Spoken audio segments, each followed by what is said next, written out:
In the 1850s, in the state of New York, the public was raging in hate over the departure of over 8,000 infants over the previous year.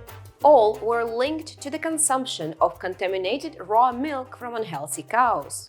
In the center of the public distress, swill milk, milk collected from cows raised in unsanitary conditions in the city on the feed of mash, the waste produced by the city distilleries.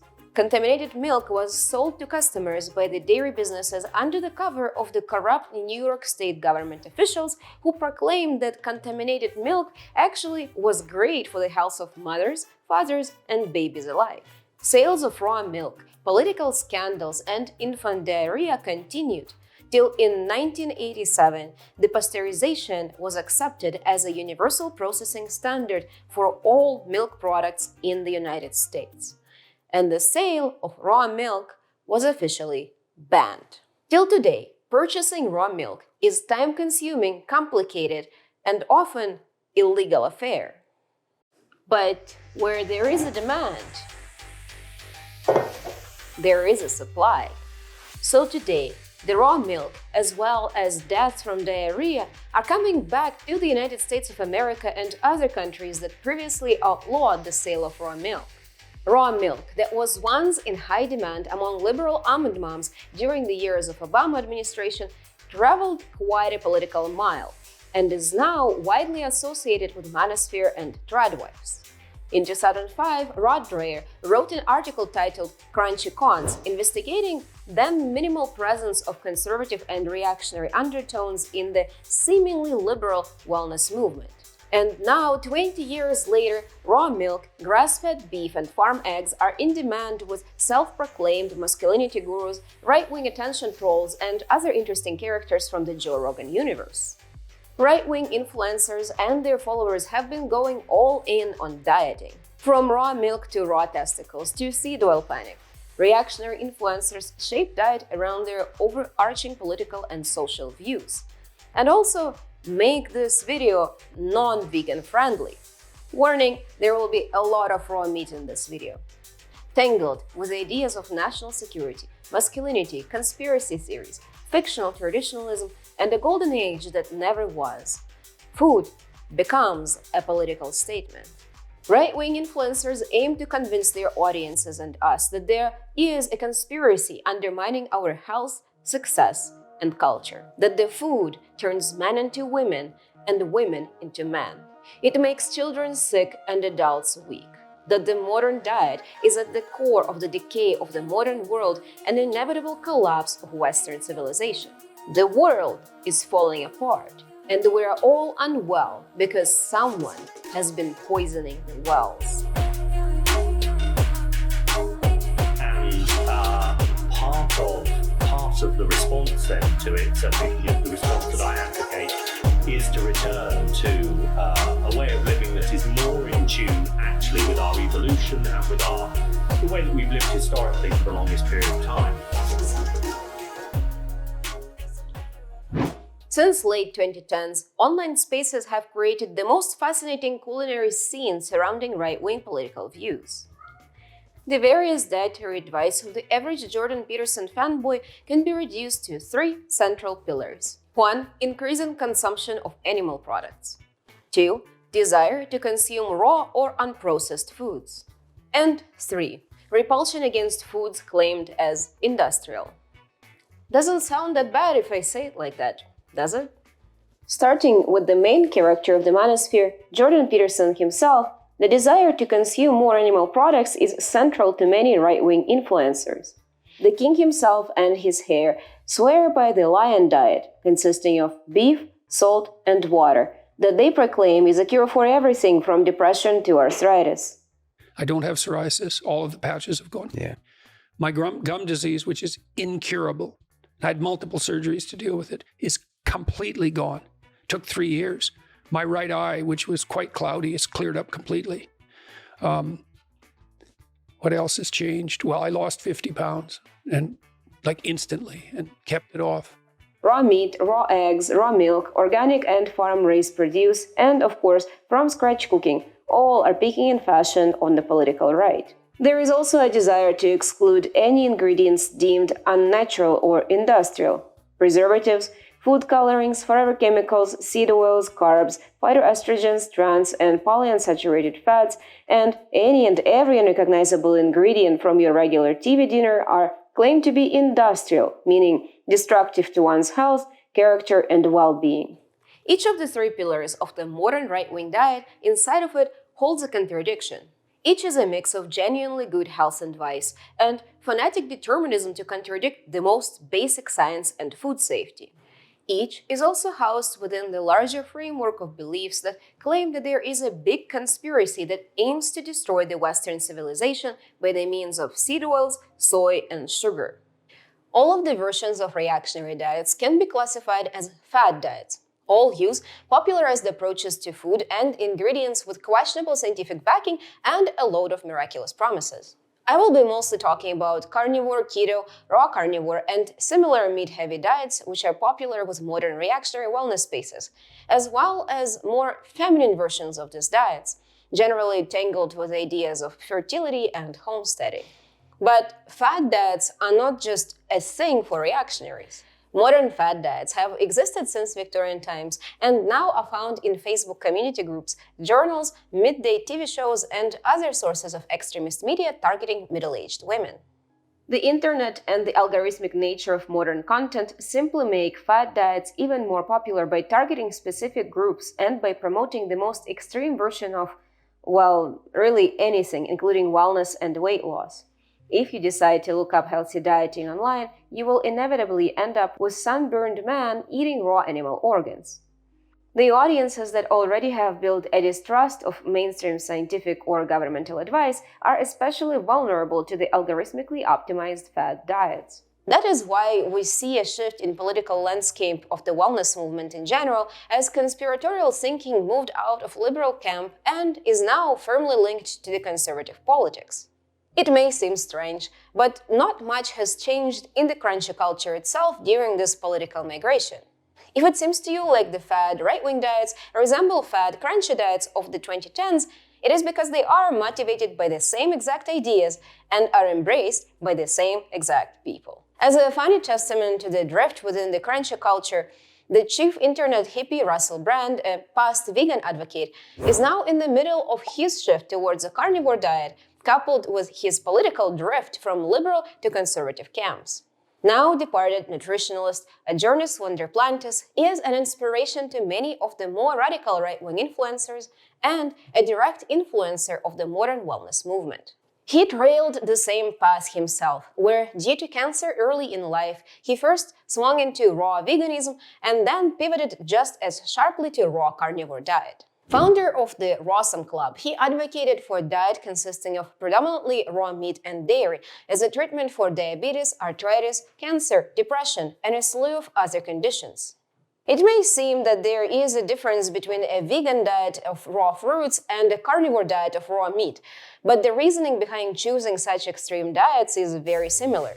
While there are plenty of people who choose to be vegetarian or vegan for ethical reasons, crunchy diets and reactionary fad diets are motivated by individualism and personal health choices, and not by concerns about animal rights. A frugivore diet of 30 bananas a day and Vince Gironda's diet of 36 raw eggs hold the same promise of individual success, mental clarity, superior health, fit body, and spiritual cleansing. The motivations that unite the diets of old crunchies and new reactionaries, who, as noted, are often the same people 10 years later, are as follows. 1. Both have a strong desire to live a natural lifestyle, where the word natural means whatever the hell you want it to mean. 2. Diet is viewed as a primary and often the only component of one's health. In fad diets, ingredients are either given healing properties or, on opposite, are marked as pure poison. And of course, number 3. In all extreme diets, there is a message of severe distrust in modern medical, agricultural, governmental, or any other institutional power or experience. Unless, of course, your guy is in the office. To highlight his opposition to nutritional wellness advice, right-wing health and wellness influencer Benjamin Braddock opens his article on the primal diet as follows. I am not a product of the American healthcare establishment. I did not go to a big pharma-funded medical school. I have never written a script for OxyContin. I do not make dancing TikTok videos in scrubs, though I do wear a pair of scrubs around sometimes for stolen valor. In short, I dissent. And well, you know what? There are actually many reasons to distrust professional advice when it comes to diet and health. Especially in the United States, the government doesn't really have a good track record when it comes to industrial food production or dietary advice. One notable example is, of course, anti-fat panic that is now slowly being replaced by the anti-sugar panic. 50 years ago, genuine dietary advice was stating that fat of any kind is causing obesity, heart disease, and a whole list of medical conditions. This recommendation led to the replacement of fat in foods with starches and sugars. Now, the fat panic is replaced by sugar panic, where approved dietary advice asks people to minimize consumption of sugars. Manufacturers, in turn, try to replace sugars with artificial sweeteners and cheaper oils, both of which are causing their own backlash in the wellness community. In addition, general health and diet recommendations are issued as detached pictures and graphs. Most notable cases are, of course, a nutritional pyramid and nutritional tables. No one consults a nutritional table when they throw a party on a Friday night. And why would they? The pyramid got no riz. How do you do, fellow kids? There is no historical or cultural context to nutritional advice like that. Both first-generation Chinese immigrants and descendants of early Irish settlers to the States are expected to tailor their diets and cooking habits to the most recent FDA infographics. The industrialization of the ingredients does not help anyone in these trying times and undermines institutional nutritional advice while fueling dietary conspiracy theories. The presence of unknown substances on food labels is building severe distrust, especially with anyone worried about their own health or their family's health. A lot of processed foods actually openly defies nature with artificial looks, be it raspberry candy, dinosaur nuggets, or blue Gatorade. So for some, the industrial food in itself becomes equivalent to a harmful substance or a toxic chemical goo. Depending on the additional beliefs and ideas of the person, the distinction between industrial and natural becomes a reflection of a person's underlying political views. Seed oil panic is a perfect encapsulation of the conflict between industrial and natural in modern reactionary diets, and also in broader wellness movement. While seed oils can have adverse health effects in some people, or if consumed through processed foods, the scope of the panic around seed oils often overlaps with the reactionary conspiratorial beliefs. The choice to exclude particular ingredients from the diet can be based on ethics, rational health decisions, or on fear that some evil superpower is intentionally poisoning food with oil to make them gay. Other ingredients are tangled in the same conspiratorial reasoning, such as sugar, gluten, and of course, soy. And side note, this video is not meant to be giving health advice or debunk any controversial nutritional statements. If you want to turn your pericardium into a slab of bacon or chug olive oil in the morning instead of coffee in the hope that it will make you live forever, I'm not going to stop you. Instead, I am here to ask a big and important question. If polyunsaturated fats make seed oils so bad, is fish full of polyunsaturated fats also a source of seed oils? Is fish actually a vegetable? Please let me know in the comments. Anyway, today in wellness culture, seed oils are viewed as a product of industrial production, a foreign substance sometimes claimed to have originated from the increased production of mechanical oils during the Industrial Revolution. It is claimed as a product of machines made for the machinery, not for humans. Seed oils are the single most processed food on the planet, bar none. Seeds, nuts, beans can only be made into an oil in a factory. So no one would eat seed oils. They would run from them if they smelled them before the deodorization process.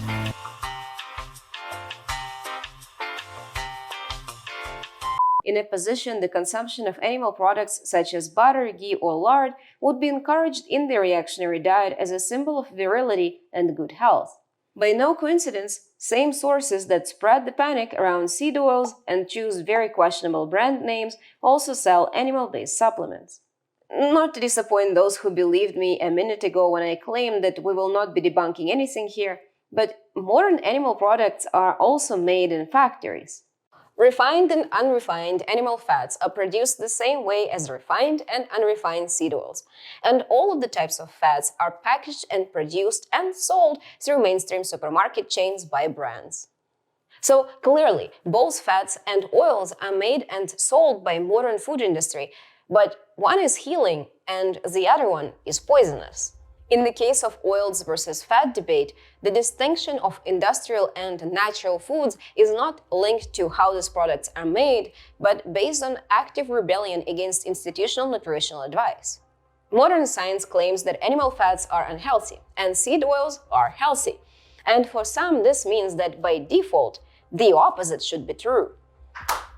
The nature of this choice isn't rational.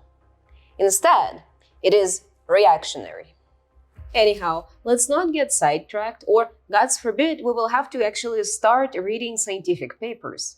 Despite all of its contradictions, just like the old fad diets, new fad diets also sometimes work. Fad diets like carnivore or niche medical diets like autoimmune protocol even overlap. I know that if I want to lose weight, I just have to go on paleo for 2 months or so, and I will lose weight really well in it. Because at their core, all fad diets are just restrictive skinny diets that always equate low body fat with good health, even if the person on a diet looks like they're made out of rubber and smells like nail polish remover. The reason paleo diet works for me and others is not because suddenly I open my chakras and reunite with my white ancestral powers, but because I simply drastically cut sugars, fat, and processed foods out of my diet. So there is a kernel of truth in the reactionary pursuit of natural products, be it through trad wives advocating for from-scratch cooking or red-pilled influencers who, by ironic coincidence, teach manosphere men how to cook and plan healthy meals. We may find it strange, but this is what peak male feminism looks like. Reactionary diets combine aspects of fad diets, such as ingredient restriction and promise of cleansing, with reactionary politics, such as distrust in experts and conspiratorial thinking. What is or isn't considered natural by the reactionary diet is tightly linked to who the person trusts. Do they trust their family physician, scientific research, elected politician, or such? Do they praise the gods of the healthy food pyramid? Or do they put their trust in online influencers, media celebrities, TV hosts, and radio shows? Actually, they made their own food pyramid, which is a heresy. There is only one true FDA-approved God. And I understand, at first it may seem like this is a clear-cut issue. Why would anyone trust Jordan Peterson's dietary advice? What does he have to prove his worth as a wellness influencer other than benzoate addiction and a fresh layer of spray tan? But the issue here is a little bit more complicated. First of all, if we for a brief moment stop talking about fringe online politics and start speaking about normies, then we may note that COVID-19 realigned positions of conservatives and liberals. During COVID-19, all of the almond moms, Whole Foods shoppers, and conspiracy theories got purged out of the liberal territories. After the purge, they ended up in one camp with all the reactionaries and more marginal political subcultures who also happened to distrust the authorities on the topics of health, wellness, history, and shape of the planet. But well, we're all human, and we all crave advice and influential figures to look out to. So a lot of unrecognized scientists, estranged medical professionals, schizopolitical bodybuilders, grifters, and online influencers fill up the niche of true experts for Awaken on many topics, including diets. Yes, these people often do not have any credit, misrepresent history, and cherry-pick data. They fail to do basic research, let alone perform any reviewed studies of their own. But none of those things actually have any importance for their audience anyway. Instead, influencers in the reactionary dieting niches rely on other credit, such as trust due to parasocial relationships with viewers, similarity of political and social views, or other social credit, be it their looks, lifestyle, or popularity. Of course, there is still a question in the air, and the question is, why? Why would you choose to eat something that has a clear risk of serious disease and chronic conditions? And well, the short answer is because the definition of what is or isn't considered to be safe or healthy to eat is an ever-shifting topic that has more to do with personal beliefs and traditions rather than with the prevalence of E. coli. Currently, the reactionary diets are characterized by tradwives and right-wing men in the red pill community. Despite the many differences between them, they nonetheless agree on what food is considered healthy and share the current wellness space. Both understand healthiness according to their chosen roles in the reactionary spaces. Women in this camp are typically in a stable relationship with children, have a decent and stable income, know how to cook, and how to source their ingredients. For tradwife spaces, the measure of healthiness of food is linked to the amount of time and care that went into preparation of the food. The more effort a woman puts into the meal for her family, the healthier it is. On the opposite end, men who find reactionary diets attractive are vaguely in the red pill camp. That is to say, they aspire to have a stable income and a family, but actually have neither. These men are not motivated by the responsibility for others' health, but view diet as a way to display and preserve their individual health and social position. But despite the drastic difference between the two demographics, they nonetheless unite in their opposition to modern foods. The opposite of processed, industrialized, engineered modern foods are unprocessed, natural, and raw foods. Raw peaches and raw eggs serve the same ideological role. They all are kitchen-level revolt against the modern world. Sorry for dropping spoilers for the second half of the video. Modern reactionary diets feed on the idea of the golden age of barbarism, whether they admit to it openly or not. Golden age of barbarism is a term coined by James Scott in his anarcho-primitivist work Against the Grain, which traces many social ills from taxes to slavery back to the formation of agricultural society. But I am not using this term as Scott intended. Instead, I am using the golden age of barbarism the way right-wing influencer and thinker Charles Cornish Dale, more known as Raw Egg Nationalist, uses it in his ideological and dietary advice. I will occasionally refer to him as Ren for short. Here, the golden age of barbarism refers to the mythical time in the past of humanity that takes place before or at the early stages of the agricultural revolution. Costin Alamario, a right-wing influencer, directly chooses a pseudonym of Bronze Age pervert to reference the times when he imagines the peak of masculine golden age. It is a period when people relied on hunting and gathering, and also supposedly lived long lives and great health in racially homogeneous and strictly hierarchical communities that the right-wing influencers wish to recreate with their lifestyle and diets. With little to no historical evidence, right-wing influencers romanticize tribal and primitive lifestyles. Notably, Liver King is advocating for his version of primitive living, which relies on living in a mansion in Texas and flying in a private jet to tropical resorts, where occasionally he pretends to be a tribesman. And if you feel like there are some questionable racial politics involved here, you're right. On the surface, the conversation about the primitive natural lifestyle is purely about health and diet, hunting and cooking, and living as one with nature. But under the surface, the mythology of the golden age of barbarism goes beyond diet. It is also about the role of women, who clearly have forgotten their traditionally subordinate position.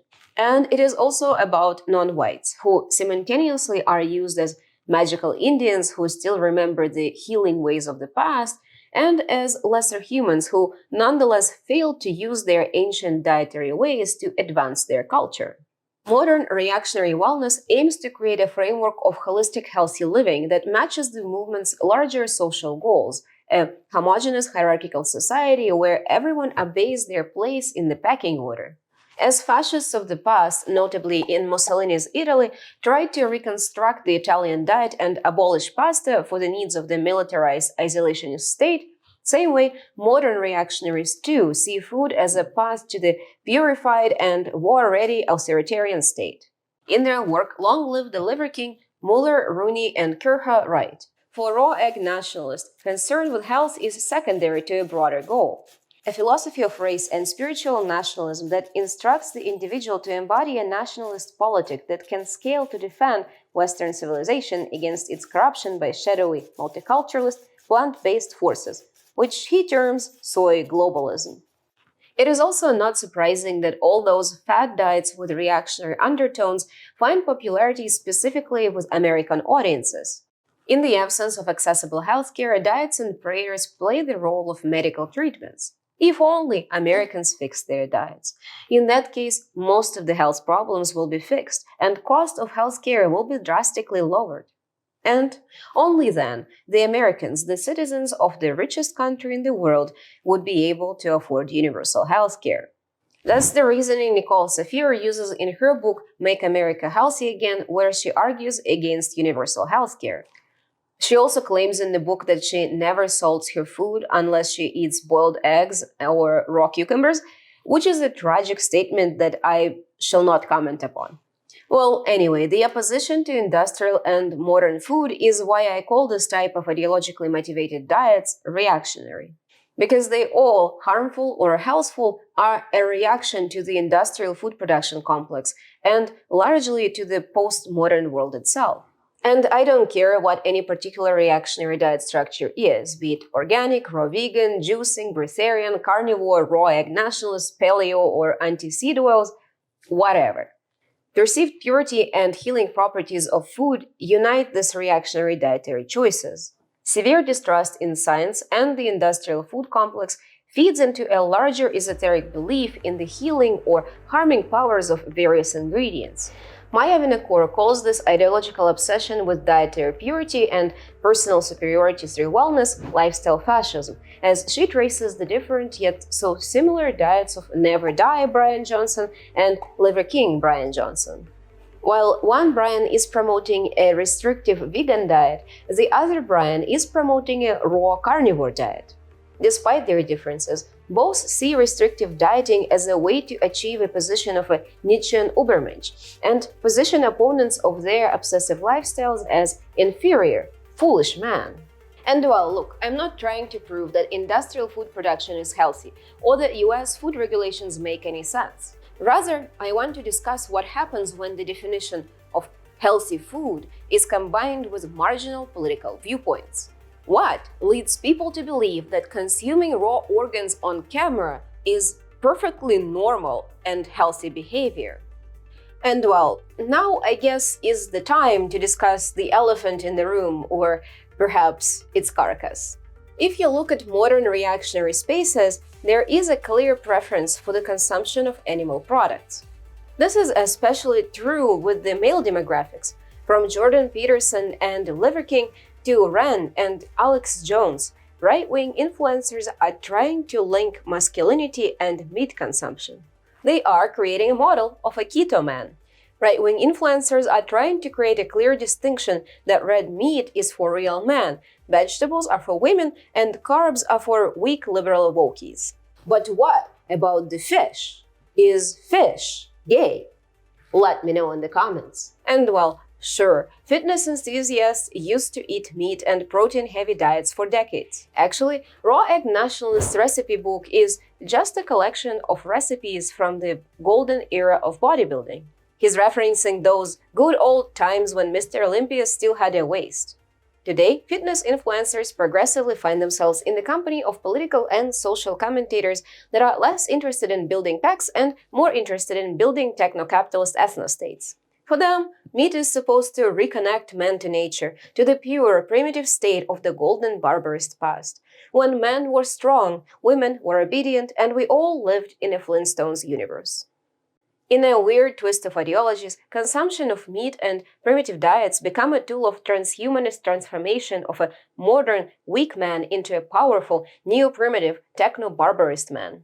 In his own words, in a Man's World manifesto, Rand states, "Global Homo is a new type of man, global not because he is a globalist in outlook, but because his appearance is a global event.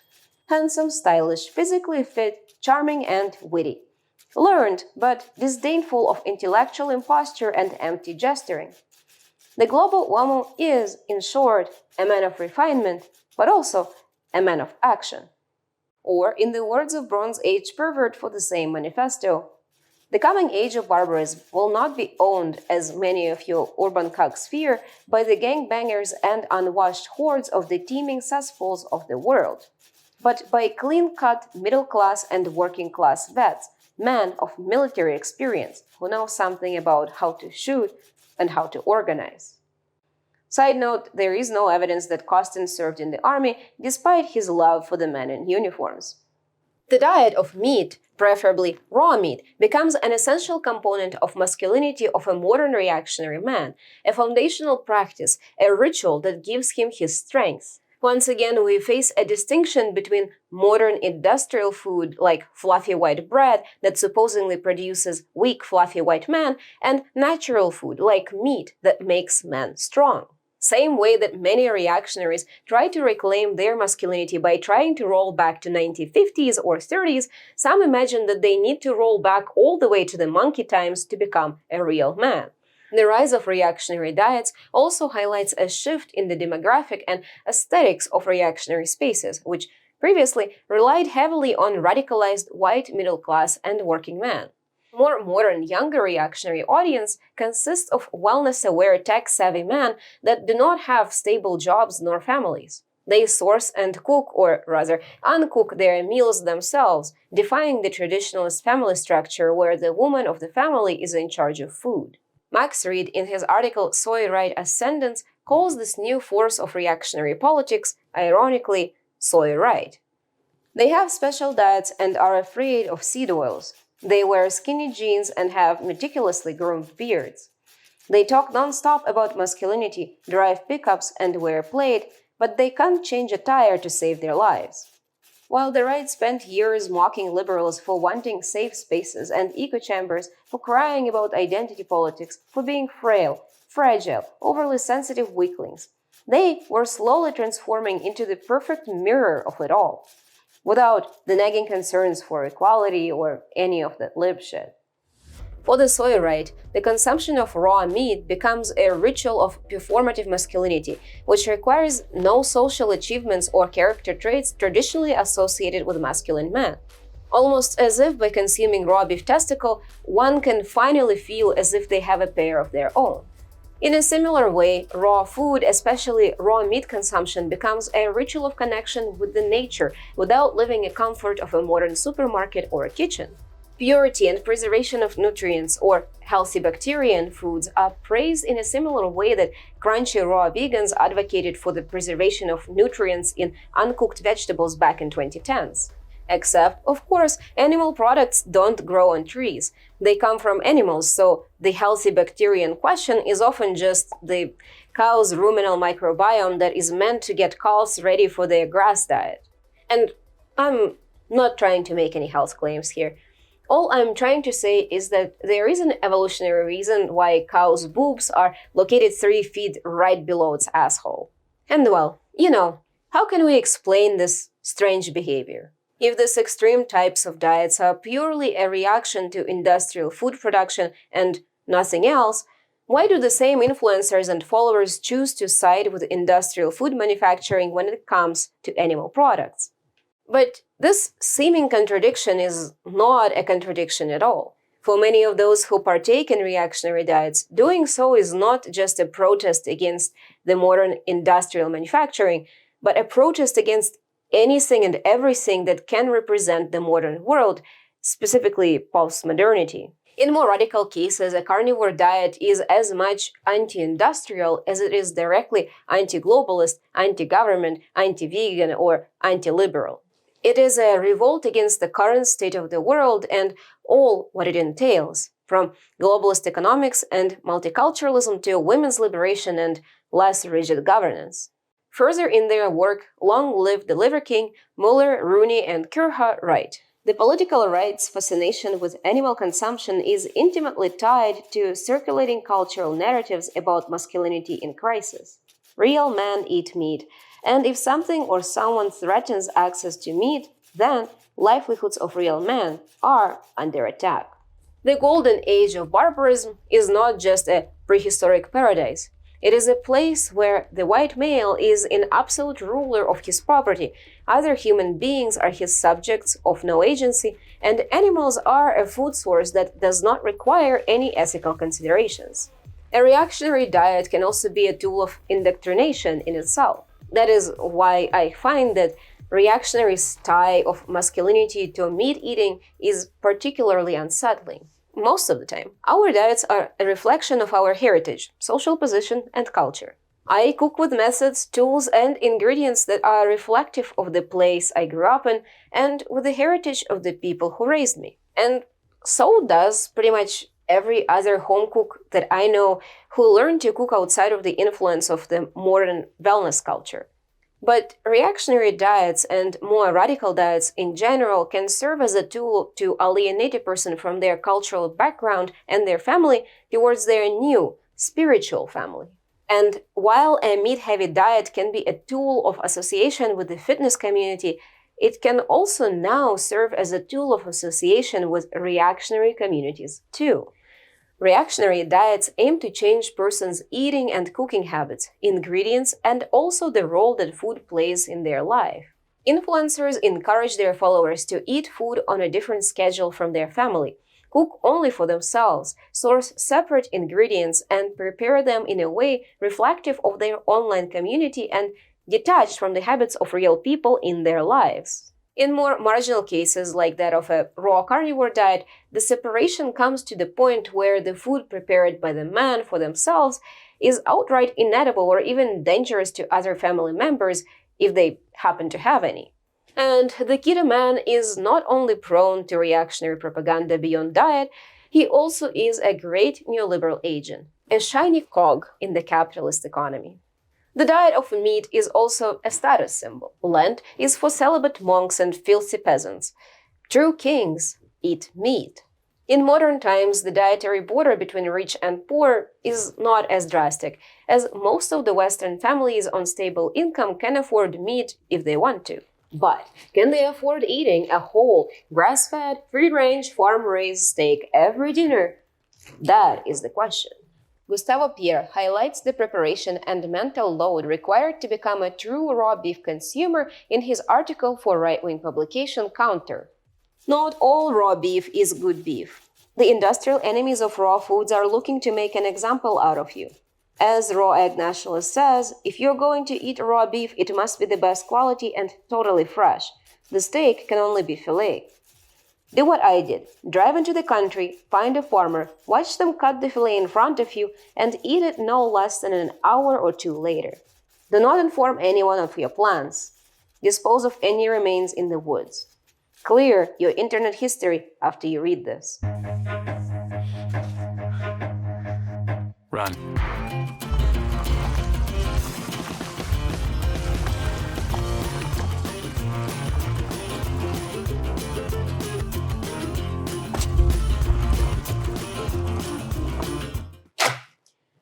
Well done, Gustavo. You are a true radical. Is there anything more revolutionary than going to the farm shop? Is solution to male loneliness doing groceries? While many carnivore influencers heroically proclaim that a carnivore diet is not that expensive, anyone who is not an online celebrity knows that meat, fish, and dairy fat are among the priciest of ingredients. Raw milk, for example, is illegal for sale in most of US and all of Canada, which means that you have to spend time finding someone who will sell it to you, prove your identity, drive to undisclosed location in rural area, and agree to a contract of repeating purchases to get it. Raw milk is illegal, but it is also expensive and hard to find. A carnivore diet is not just a sign of one's theoretical worries about their health, it is also a status symbol, a proof that your regular suburban Joe is no worse than Joe Rogan, the famous internet guy.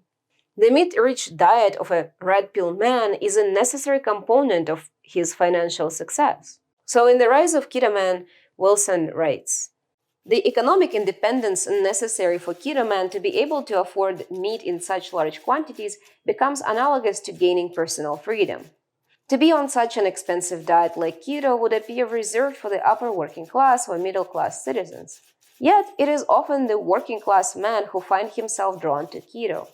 As meat is targeted towards and consumed by wealthy markets, it becomes a part of a refined sense of taste and from here offers the consumer symbolic capital. Keto man is in charge of his life and of his health. Or at least he is trying to pretend that he is. If weakness and disease are merely a result of our poor dietary choices, that means that disease and disability are a personal failure of a weak man, who is not in the line with the healthy, stinky, and rich keto man. In marginal cases, obsessive, repetitive communion with animal flesh is simultaneously a body cleanse through ketosis and a prayer for good health. Animal body parts are not just food, they become ritualistic medical treatments, where each animal organ is supposed to treat something in the consumer's body, spirit, or life. Organ-derived supplements and animal-based cosmetic products aim to rejuvenate and heal people from the inside and outside, make them young, healthy, and happy. Targeted marketing for the reactionary audiences, of course, applies. And if the person becomes driven to a particular diet by their ideological choice, the diet becomes their source of connection with their new culture and their new online family. This isolationism also explains how, once found on the absolute reactionary fringes, carnivore and raw animal diets got picked by right-wing influencers and eventually radicalized many normies towards more conservative politics that are now mainstream. RFK Jr. is a perfect expression of this dietary switch. Covered in spray tan, his skin carefully stitched to his skull by a plastic surgeon, and his body altered by pharmacological treatment. RFK is a proponent of a carnivore diet, raw milk, and vitamin A boosters as a treatment for measles. He is a crunchy liberal turned reactionary who never had any trust in the medical system or scientific research unless it was used as a tool of transhumanist rejuvenation for his aging body. He walks the same path as many crunchy moms and health-conscious men. A mix of conspiratorial beliefs, fear, distrust, misunderstanding, self-made experts, alternative medicine, and in-group ideological influence shapes their path. In the end, reactionary diets show the pattern that is often ignored by nutritional advice, that what we eat isn't a reflection of most recent dietary advice, but rather it is a reflection of our identity. Be it a person's mom's recipe book or a dietary system proposed by their favorite online dating coach, no one is actually interested in the institutional health advice. Reactionary diets are a result of reinforcement through online content. Crunchy wellness, anti-vax, homesteading, red pill, black pill, manosphere podcasts, conservative commentary, all inevitably link a person to the extreme dieting advice. And as with any ideological funnel, certainly not every person will turn to eating raw animal organs after listening to Joe Rogan Experience. Only a selected few become fully radicalized. The road from one action to another certainly exists, and some do end up in a testicle guy situation where his reactionary beliefs now lead him to a pitiful existence of a guy who makes money by eating raw testicles for shock value. Hey, it's Editing Anna, and I'd like to apologize because it is actually not a testicle guy, it is a testicle king, otherwise known as Octavius Ra, which is an even better name. Anyway, I apologize to his royalty. I'm just a little peasant. I'm so sorry. Bye-bye. There is material analysis to this. Testicle Guy is a financial slave to a reactionary content machine that shovels bull genitals into his mouth for the glory of content. Liver King came out with the whole backstory of how he pumped his body full of hormones and raw meat at the expense of his health just for cash and online influence.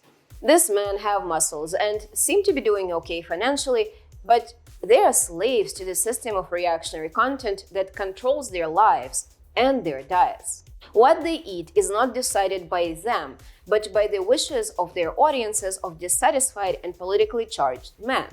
And to make matters worse, dietary issues also get dismissed by the more progressive camps in real life as well as online.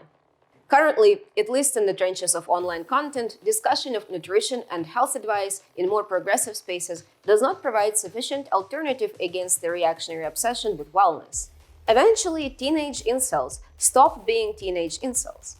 These men grow up and they try to start their own little nuclear family, and someone needs to explain to them why their balls and their wives are full of microplastics. And if they go towards leftist spaces, their worries can be dismissed for being conspiratorial, pro-natalist, or anti-ecological, only reinforcing person's slide into a reactionary political scene. Often risks associated with industrial food production are dismissed by mainstream liberal sources as intrinsically reactionary, while they are not. Ironically, reactionary politics, conspiracies, and individualist wellness culture propose no tools to actually address the causes of environmental or dietary exposure to plastics or other chemical contaminants used in food industry. Modern reactionary diets may provide a temporary ideological relief to the needs of their audiences through questionable nutritional advice. But in the end, individual choice to eat nothing but beef and salt and exclude seed oils has no effect on political lobbying, unregulated pollution, occupational risks, inaccessible cost of healthy foods, or any other problem that leads to poor health to begin with. Constant communion with reactionary ideology through barely edible diets is not required to be healthy, and it does not address the cause of concerns reactionary influencers raise in the first place.